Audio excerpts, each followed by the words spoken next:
හරි බලා ගන්න පොඩ්ඩක්. දැන් මෙන්න මෙතන නිකිල සංසන්දනය කිරීම මං කියලා දීලා දෙනවා වල මොකද්ද? විශාල නිකිලේ නම් විශාල නිකිලේ තියෙන පැත්තට අසමානතා ලකුණේ කට ඇරෙන්නේ නේ. කට වැහෙන්නේ මොන පැත්තටද? කුඩා පැත්තටනේ. එතන මෙතන කුඩා පැත්තට කට වැහිලා තියෙනවා විශාල පැත්තට කට ඇරෙනවා. හැමදෙස්සෙම කොහොම හරි මොකද වෙන්නේ?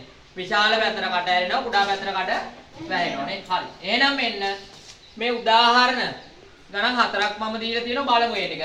මට ඔයාලා කියන්න මෙතන තියෙන්නේ මේ ධන සංඛ්‍යා. ධන සංඛ්‍යා කියලා හඳුනගන්නේ කොහොමද? අපි ධන සංඛ්‍යා හඳුනගන්න ක්‍රම දෙකක් තියෙනවානේ. ඉස්තරයෙන් ධන ලකුණක් තියෙනවා නම් ධන සංඛ්‍යා ධන හෝරින මොකක්වත් නැතුව තියෙනවා නම් ඒ ධන සංඛ්‍යා නේ. එතන මේ දෙකෙන් වඩා විශාල මොකක්ද? 8. මේක කාටත් පුළුවන් නේ.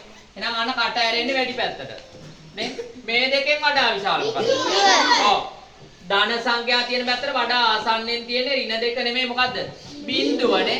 නම් බිඳුව තමයි වඩා විශාල වෙන්නේ. මෙතන ඍණ 6යි ධන 6යි. ධන 6. එකම 6 ඒවනේ. ඔව්. ඒ වුණාට වඩා විශාල වෙන්නේ මොකද්ද? ධන. නේ? එතකොට ඍණ සංඛ්‍යාවකුත් එක්ක මොන ධන සංඛ්‍යාව දුන්නත් හැමතිස්සෙම වඩා විශාල වෙන්නේ මොකද්ද? ධන සංඛ්‍යාවනේ. එහෙනම් ධන 6 තමයි වඩා විශාල වෙන්නේ. ඊළඟට මෙතන ඍණ 8යි ඍණ 12යි. ඍණ 8 නේ. ඍණ 8 තමයි වඩා විශාල වෙන්නේ. එතකොට ඍණ 1යි ඍණ 10යි දුන්නත් වඩා විශාල මොකද්ද? ඍණ 1 නේ. හරි. දැන් ඔයාලට මම දෙන්නම් තව ගණන් 10ක් විතර. හදා.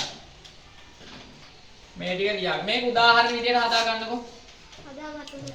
උදාහරණ 4ක් විතර ඔය ටික හදා ගන්න. හරි. Thank you.